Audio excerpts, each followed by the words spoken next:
Some stories are never meant to be told, yet they weigh heavily on the soul, waiting for the right moment to break free.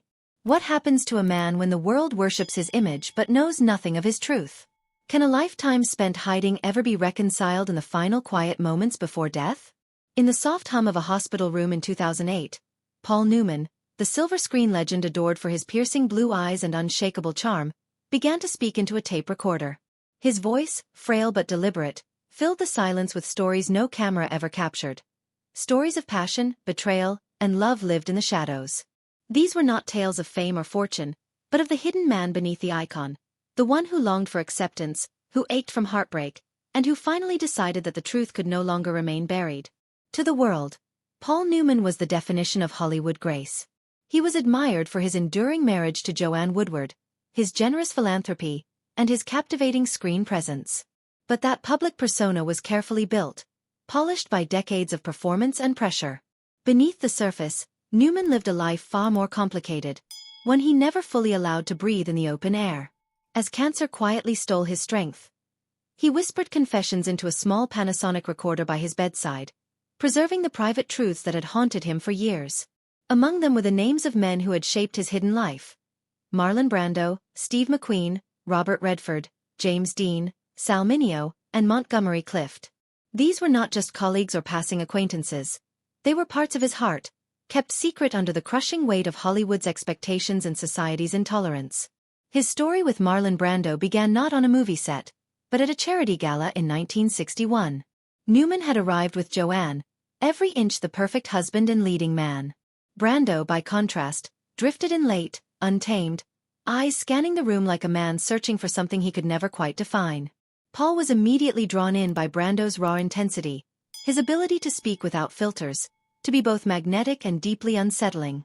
What followed was not a love story, but a lesson in manipulation. Brando, always aware of his slipping grip on relevance, used Paul, parading him through secret parties and high-stakes meetings, charming him in private, then tossing him aside when it served his survival. The betrayal was sharp and cruel. Brando leaked Paul's private letters, delicate admissions of trust and feeling, to a gossip column. The damage was swift. One letter ended up in the hands of Joanne. Her response wasn't anger but something far worse, a quiet, pained note that wrapped Paul in guilt and sorrow. From that moment, the warmth in their home grew colder. Newman, ashamed and betrayed, withdrew from everything. He spent long nights smoking alone on their porch in Connecticut, staring into the dark, realizing that love, when mixed with illusion, could be more wounding than any enemy. Then came Steve McQueen, a man whose fire burned twice as hot and left twice the damage. They first met backstage at an award show in 1956. Steve, brimming with youthful arrogance, saw in Paul something he wanted to possess. Their relationship spiraled into something fierce and unstable. Their time together was a whirlwind of hotel rendezvous, heated arguments, and constant power struggles. McQueen wasn't interested in tenderness. He wanted control. Paul found himself cornered into silence, forced to sign non-disclosure agreements, threatened with exposure, and manipulated through McQueen's influence in the media. At one point, McQueen kept secret recordings of their conversations, a terrifying reminder that even private trust could be turned into public ruin. The emotional chaos left Paul broken, yet hopelessly entangled. He once sent McQueen a blood-stained shirt, part message, part mourning. It was a grim token of love twisted into something unrecognizable. And yet, Paul admitted, he couldn't fully walk away. The heart, even bruised and bleeding, sometimes refuses to let go. In contrast, Robert Redford brought a different kind of ache. On the surface, theirs was a professional partnership, immortalized in Butch Cassidy and the Sundance Kid. But behind the scenes, there was something gentler. Subtle glances, shared silences, and late-night conversations built a quiet intimacy that neither man dared to fully acknowledge. Redford was married, a father, and protective of the image he had built. While Paul dreamed of a love that could be lived openly, Redford retreated into safety. When Paul once tried to confide in a trusted journalist about their bond, the response was swift and devastating. Redford's team launched a smear campaign, labeling Paul as unstable and aggressive. The betrayal cut deeply, especially when Redford avoided questions about Paul at a public event, making it clear that whatever they had would never be claimed. Newman bore the humiliation in silence, left with nothing but unspoken memories and a deep wound that never fully closed. The story of James Dean was perhaps the most heartbreaking. They met in 1955, both young and rising, both navigating the strange world of sudden fame. Dean, with his boyish charm and tragic eyes, offered Paul something pure, something untouched by ambition or deceit. Their moments together were simple. Quiet diners, long drives, lazy afternoons filled with music and silence. Dean once told Paul that he didn't need to be understood by the world. He just wanted to be seen by him. That kind of truth was rare. But when photos of them emerged, Hollywood panicked. Studios retaliated. Dean was shunned, and Paul paid the price with lost roles and whispers in studio halls. The pressure crushed Dean, sending him spiraling into despair.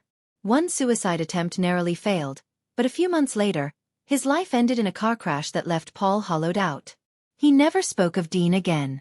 But in his private drawer, tucked away, was a silver handkerchief, Dean's last gift to him, worn and faded from years of quiet remembrance. Sal Mineo came into Paul's life like a warm breeze after a storm.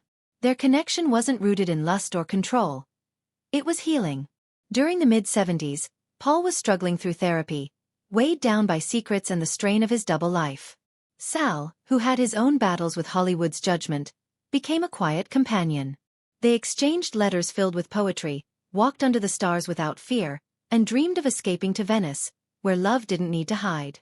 It wasn't about escaping fame, it was about finding peace. But peace, for Paul, remained elusive. In 1976, Sal was stabbed outside his apartment in a senseless act of violence. The grief was unbearable. Paul never recovered from the loss of someone who had offered him kindness without agenda, love without demand. The most painful chapter of all was written with Montgomery Clift. Their letters were unlike anything else. Raw, emotional, desperate. Clift was struggling with his own demons, and their love existed in stolen moments and hidden correspondence. When Joanne found one of the letters, the quiet strength she had always shown broke. Her departure from their home wasn't loud, but it was final. Paul, humiliated by the public fallout when the press got hold of the story, suffered a nervous breakdown.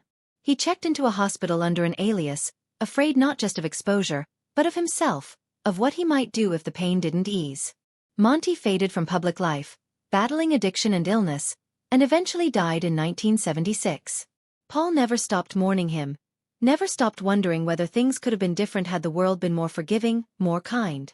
These were the men who helped shape the man the public never saw. Behind the tuxedos and speeches, Paul Newman carried 1,000 silences, some born of love, others of survival. He didn't record his confessions to destroy legacies or rewrite history. He recorded them because he didn't want to die without being known. His voice on those tapes is not the smooth, confident actor the world remembers, but a tired, trembling soul trying to make sense of the love he lived and lost in the margins.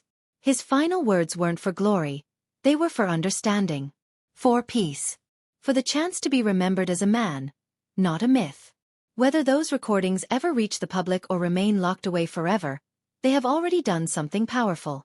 They've revealed that behind every polished image, there may be truths too heavy to carry, too dangerous to reveal, and too important to ignore.